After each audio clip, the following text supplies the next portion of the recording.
close your eyes for a moment. Let the world soften. And imagine a quiet morning in 1836. A room warmed by pale English sunlight. A moment that seems ordinary, yet carries the weight of a lifetime waiting to unfold. Before she ruled an empire, Victoria lived behind walls of strict routines and cold expectations. She woke each day under watchful eyes, walked carefully measured steps, and learned early that her voice mattered less than the crown she would one day wear. She had no real friends, no childish mischief, no freedom to breathe without permission. She did not grow up as a girl. She grew up as a future symbol. And yet, within her quiet heart, there lived someone tender, someone curious, someone longing simply to be understood. When Prince Albert arrived at Kensington, nothing felt dramatic at first. He stepped quietly, spoke softly, smiled with gentle shyness. He looked more like a thoughtful poet than a prince preparing to marry a queen. Victoria was young, but when her eyes met his, the world around her shifted, not with fire, but with warmth. That evening, in a diary that had held mostly duty and frustration, she wrote a small line, filled with an emotion she wasn't yet ready to name.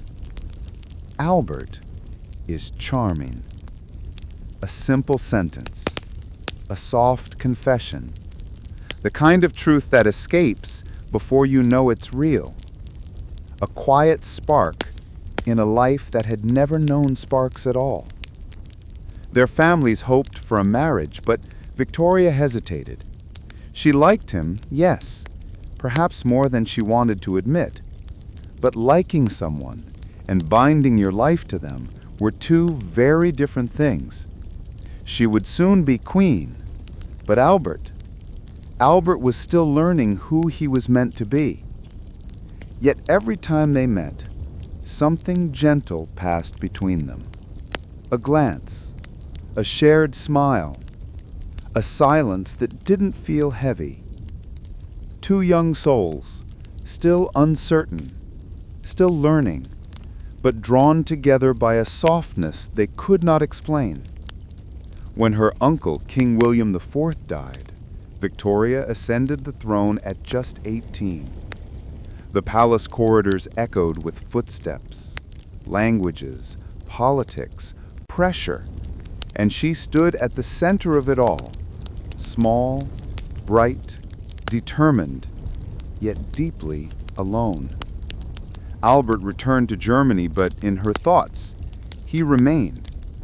Sometimes as a memory, sometimes as a possibility, sometimes as a quiet question her heart whispered when the court grew too loud.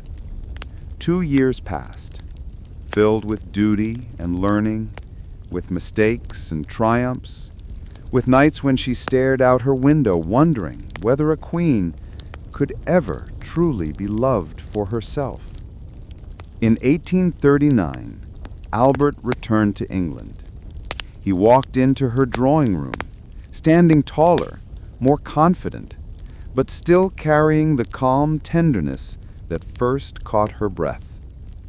Victoria felt something inside her settle, a peace, a certainty, a quiet knowing. That very evening, she called him into a private room. Queens do not wait to be proposed to, so she spoke first. Her voice trembled, but her heart did not. She asked him to walk beside her, not just as a prince, but as her companion, her partner, her equal.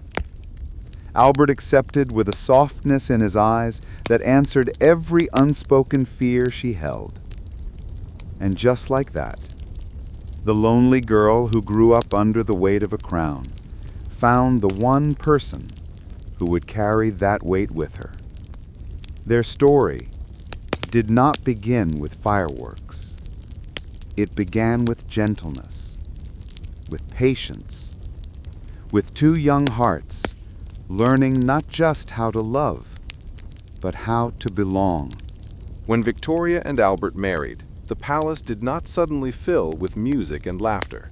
Their life together began quietly, almost shyly, as if both were afraid to breathe too loudly and disturb the fragile new world forming between them.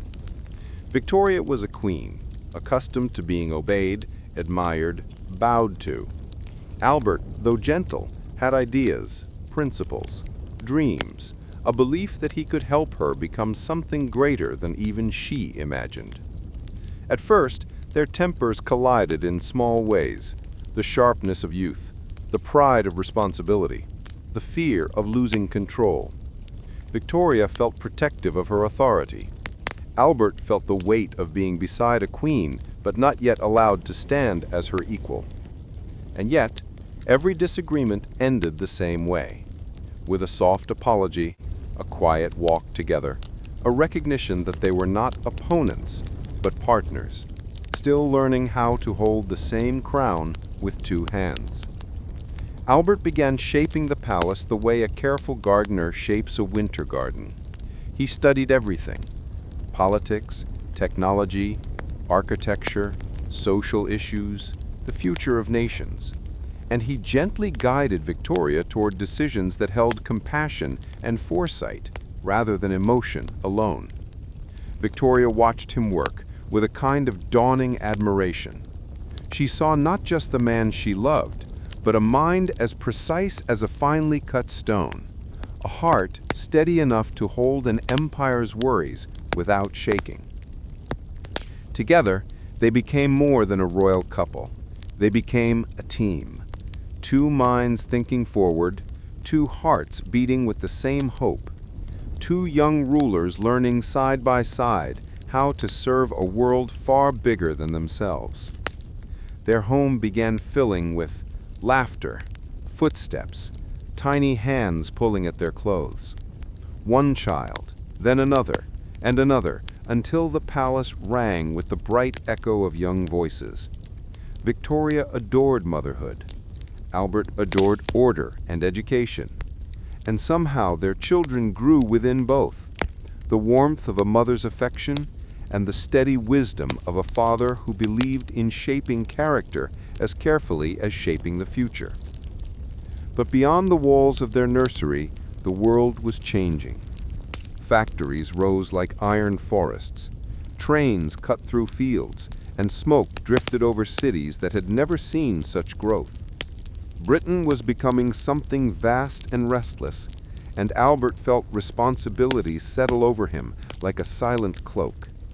He worked tirelessly, improving housing, supporting workers' welfare, encouraging science and art, and dreaming of a nation that could lead not only with power, but with progress.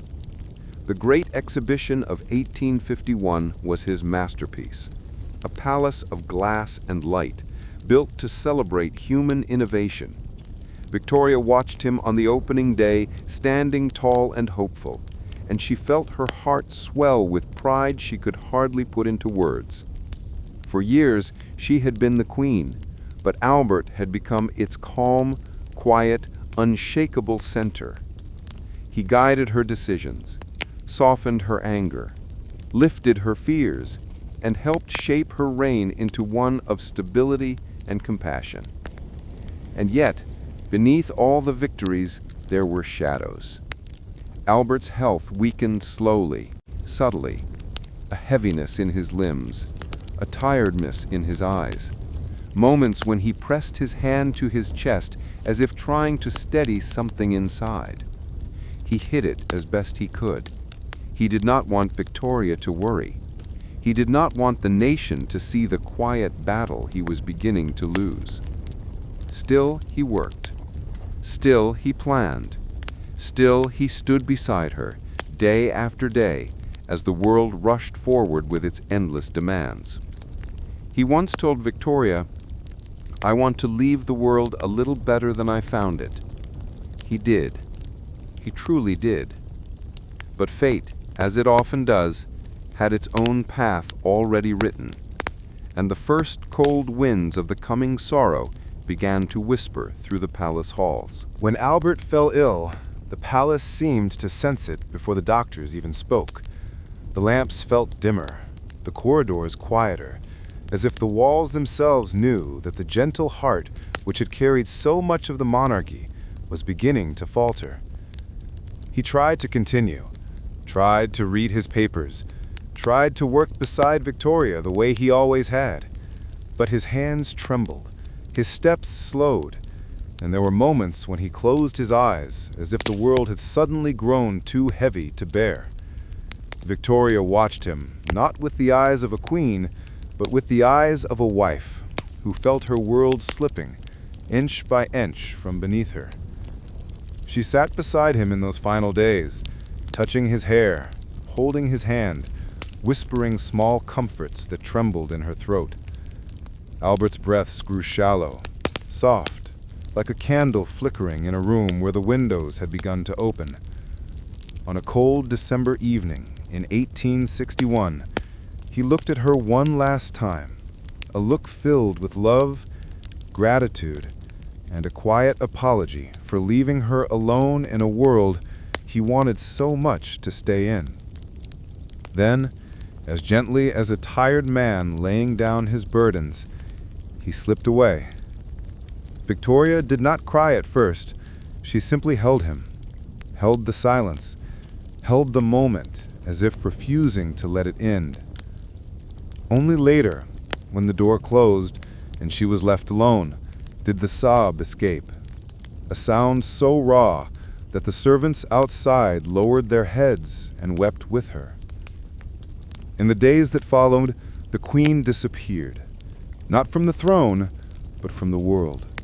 She dressed in black, deep, heavy black, as if color itself had become unbearable. She ordered Albert's clothes to be laid out every morning, his shaving water prepared, his room kept warm, as if he might walk in at any moment. She ate little, spoke softly, and walked with a silence that broke the hearts of those who saw her. Letters from ministers piled up. Important matters waited. People whispered that the queen had vanished into grief. But Victoria could not think of empires or ceremonies. She could only think of the empty chair beside her, the cold pillow, the quiet that no longer felt peaceful, but hollow.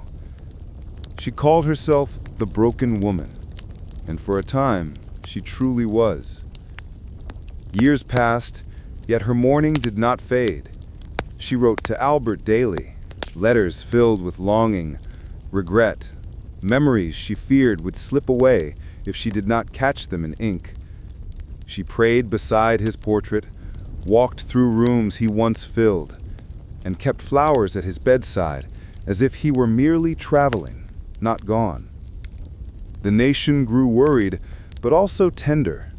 They saw in her not a distant monarch, but a widow, mourning the love of her life with a devotion so absolute that it became its own kind of legacy.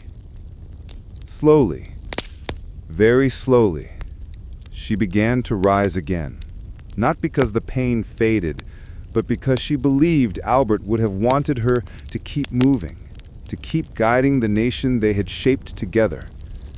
Her reign became calmer, wiser, more stable, marked by the influence of the man whose hand she still felt in every decision she made. She built memorials for him, beautiful monuments that reflected everything he believed in: progress, art, knowledge, hope. But her greatest tribute was the simple fact that she continued. She lived. She ruled. She carried him in every breath she took for the next 40 years. When her own final day came in 1901, she asked to be buried not in black, but in white, the color she wore on the day she married him. She was laid beside Albert, their hands reunited, the long exile of grief finally ending in a quiet peace. History remembers many queens, many kings, many rulers. But few stories live as gently, as deeply as theirs. A love built not on passion alone, but on partnership. A devotion that modernized an empire. A companionship that survived beyond the borders of life.